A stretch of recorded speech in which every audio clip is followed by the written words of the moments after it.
Today we're going to discuss XRP and XLM. Which one do you think that we should buy? I'm going to try to keep this very factual, fairly high level, and then I'm very curious to see what you all think. Well, why would I say let's pick XRP or XLM? It's because they're very similar, and I'll talk about that in a minute. I'm Brian. I'm a big dumb animal, which is shown by the fact that I'm drinking coffee today. And if you hear noise in the background, you'll realize that's my air conditioning because it's really hot. So drinking coffee and increasing my core body temperature and then running the air conditioning is not very bright. I'm a big dumb animal. Don't do what I do. Informational purposes only. You know, it's interesting. I added turmeric. I added turmeric because I went to the gym the last 2 days and my whole body's sore. And I thought about a long time ago, people didn't know anything about working out like 30 years ago. Like I would go to football practice for 3 hours in the hot sun and I would drink this much water. And these days, everyone's like, oh, did you get your 8 glasses of 8 ounces of water?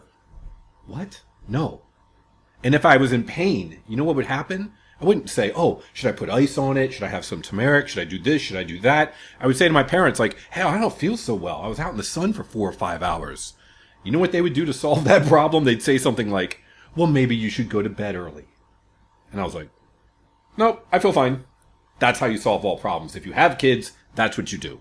Let them make their own peanut butter and jelly sandwiches. Okay, why do I talk so much? Because this is my show, and I have no friends, so I throw in a little banter. It's interesting. Otherwise, I'm talking to the wall. I have over 60 crypto if you've watched my show before. I have a school community that you may or may not be interested in. Take a look, link down below. We talk about in the community many different cryptos. The last couple of days we've been reviewing a lot because the market dipped and we tried to decide, hey, are there good entry points on some? But most importantly, the reason I created it and the reason it's so different than most other communities, it's not a day trading community. I create courses, many of them, and I've started updating them. And I put little things on here so you can see. Here's a beginner one about technical indicators and analysis. Here's an intermediate one about price targets and sell strategy, an advanced one about crypto loans. So I try to point out if these are intermediate, advanced, so you can learn everything there is to know about crypto. All right, so today, the reason I'm talking about these two is, like I said, I own over 60 crypto, so I often will look to say, well, maybe since I've owned some of them for 2 years or more, maybe some of these I don't think are going to do that well anymore. And I can't buy everything. So let me find similar cryptos and then try to determine out of that group which one or two do I want to bet on. You go to the horse races, if you're a degenerate, and you see 8 horses, and you say, I'll pick a couple to place. Not picking just one. Maybe I'll pick the top 1, 2, and 3. I won't make maybe not as much money, but then again, if I'm picking 3, not 1, I'm more likely to get a winner or 2. XRP and XLM, if you don't know, they're very similar. Their technology is extremely similar. Why? Because when XRP started, I should say maybe the XRP ledger, it was, I think, 2012. It was a while ago. Let's just say 13 or so years ago. So it started as, I think, maybe called OpenCoin, then switched to the company OpenCoin, switched to Ripple. And one of the founders, who was the CTO at the time, named Jeb McCaleb, he founded XLM. He left XRP. My understanding was he was one of the co-founders and he was the CTO at that time. And he left. But from what I've read online, essentially you've got XRP and XLM cryptocurrencies looking to do cross-border payments. Think of XRP, and I'm simplifying this, as going after large institutions, large banks, to help them facilitate cross-border payments. Think of XLM as going after much smaller transactions and going after a larger volume of them. So the idea being you live or work in one country or whatever it is, you want to send it back to another country. You know how you may or may not know how expensive it is at times to do that sort of a transfer. So in that case, you can do it for a very, very low fee. So one individual left and said, I don't want to go after big banks and institutions. I want to provide an amazing service to help people move money to family or small movements without paying a lot of money. So that's the difference between those two systems. That's just a factual thing. If you go to my channel, Oh, like and subscribe. But no, scroll down. I mean, do that. But scroll down and you'll see this XRP boom or bust. I have different playlists. So I've compiled all of the ones I've done about XRP and Ripple. And there's 23 of them. If you want, start at the bottom. This one is the best. At the very least, it'll tell you the difference between XRP and Ripple. I just want to say this. Ripple is a company. Ripple has shares and shareholders. XRP is a cryptocurrency. If you buy XRP, you are not getting any of Ripple. None whatsoever. Two different things. We'll get back to that in a moment. Right now, XRP is sitting at 130 billion market cap with a 220 billion fully diluted. Fully diluted takes all of the tokens, in this case 100 billion, although they've burned some, but roughly 100 billion times the current price, $2.19. Let's just say it's 220. So 100 billion times 220 gives you 220 billion. That's fully diluted. But not all of them are out, so the market cap's 129 billion. Look at the difference. Stellar is 7 billion and 12 billion. So that is almost 20 times smaller on a fully diluted. That's significant in terms of their size. Okay, so let's first talk about XRP briefly, XLM briefly, and then we'll look at their charts. XRP Ledger talks all about XRP. To my point in the XRP Ledger and what you can do with it. To my point earlier, there's also Ripple. Ripple is a company. Interestingly enough, again, I'm trying to just be factual.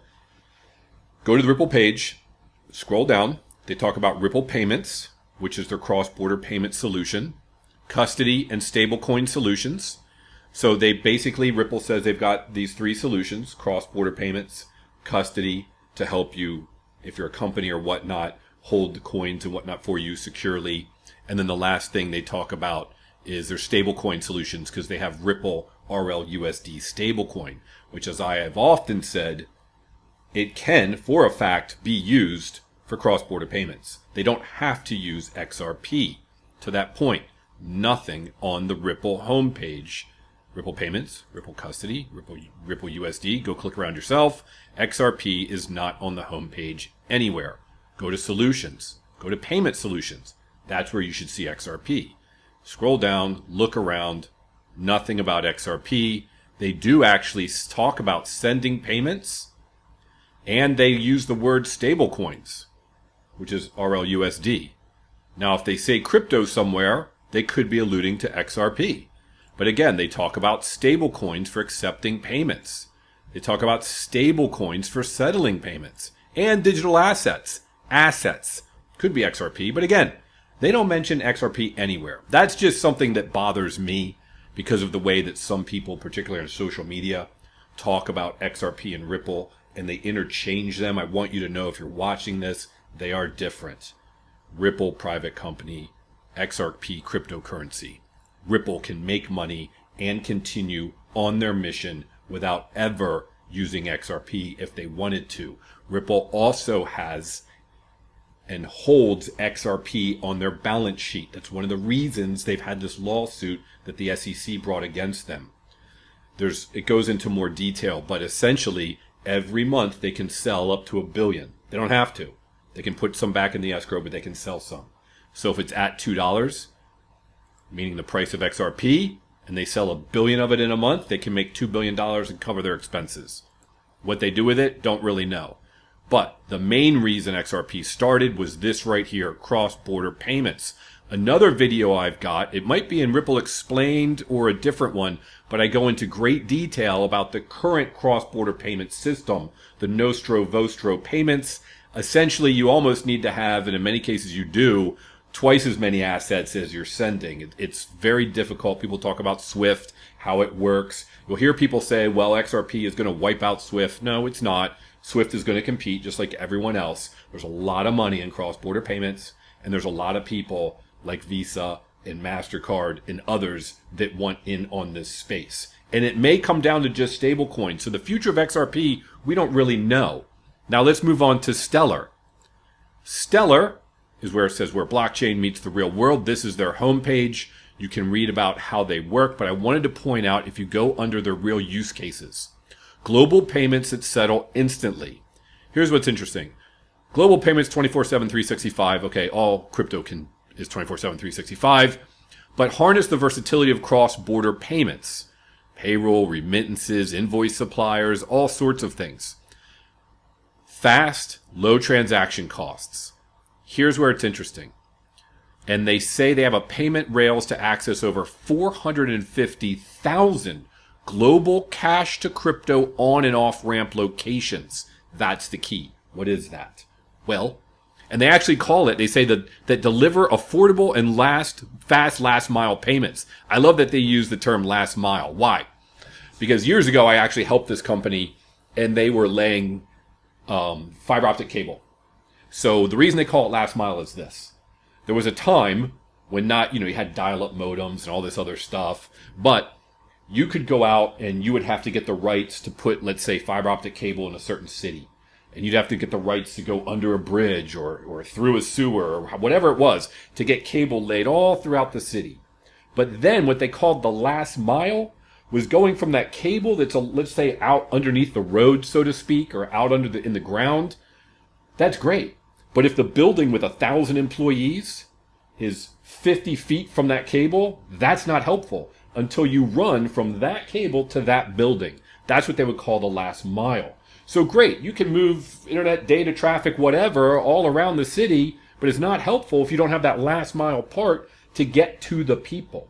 So last mile, they use that terminology for that very reason. Great.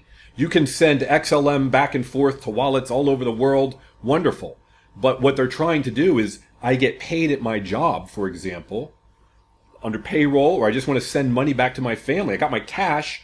I need to on-ramp it, which means I got to get it into my wallet. I got to get it into XLM through a bank or whatever that may be. And then when I send it to someone else's XLM wallet, well, they need currency in their country to go buy groceries or pay their mortgage or whatever. So they need to off-ramp it. So you want to on-ramp to XLM, zap it, off-ramp it. 450,000 global cash to crypto on and off-ramp locations. That is huge. That's what they have already. They've already been solving that last mile problem, which is the problem when you're talking about these types of payments, if you want to turn it into something else, which a lot of people do. And then, well, they've got lots of different what they call real use cases. You can learn all about it. But to me, that's the real difference. You've got XRP going after big institutions. You've got XLM going after the smaller ones.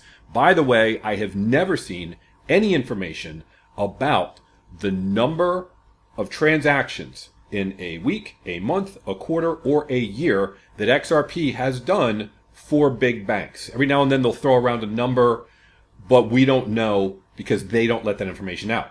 They don't have to. They're a private company. But it would be nice to know, since they've been doing this apparently for 13 years, how much traction have they actually made? That would be nice to know. So now we know the differences between those two. They started essentially as the same. They broke. One went after that market. One went after that market. One is a company, and then there's a crypto, and the other one is a foundation, which has this crypto and develops it. Now, let's look at their prices, the price chart. This is XRP. I think this is a daily chart.